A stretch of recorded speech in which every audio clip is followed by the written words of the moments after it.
දැන් මේ රට පුරාම දැන් යන මම ඉපදිලා මේ ඊයේ මම බදුල්ලේ අලගෙදර ගියා. එතෙන්ට ගියාමත් ගමේ ඉන්න කොටත් ඊට පස්සේ නුවරට ආවමත් මට දැනගන්න තියෙන්නේ හැම තැනම යම් පරිගැනීම් දේශපාලන වශයෙන් සිදු වෙනවා. දැන් කළුතර සිද්ධිය අගලවත්ත සිද්ධිය මම හිතන්නේ අද මාධ්‍යයෙන් ඉදිරිපත් කරලා තිබුණා. මම හිතනවා මේක නතර කිරීම තමයි මුලින්ම කළ යුත්තේ. මේ පරිගැනීම්. මොකද ජනතාව අහිංසක ජනතාව යම් විශ්වාසයක් ඇතුව ඡන්දේ පාවිච්චි කළා. ඉතින් ඒ අයට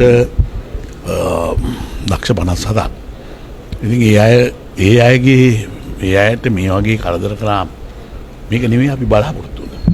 දැන් මම 1931 ඉඳලා අපේ පරම්පරාවල් දේශපාලනය කරනවා.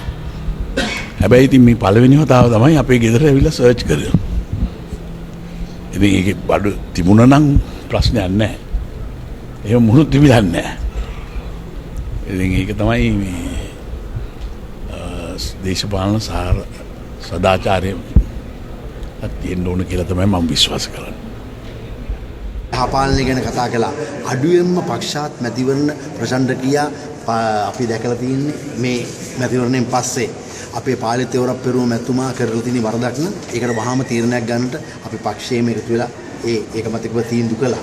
ඒ වගේම අපි කවදාවත් ගියාන්දුවේ මහින්ද රාජපක්ෂ මහත්තයා වගේ ජනාධිපති අපේක්ෂකයව පල්ලෙක් වගේ ඇදන් ගිහිල්ලා හිරේ දැම්මේ නැහැ. මේ අය යහපාලනය ගැන කියන්නේ මොකද්ද? බැරි වෙලා එදා මෛත්‍රීපාල සිරිසේන මැතිතුමා 9 වෙනිදා පැරදුනා නම් මහින්ද රාජපක්ෂ මහත්මයා පුරුදු විදිහටම බල්ලෙක් වගේ ඇදගෙන ගිහිල්ලා මෙතුමාවත් හිරේ දානවා. ඒ වගේම අපිවත් මරනවා.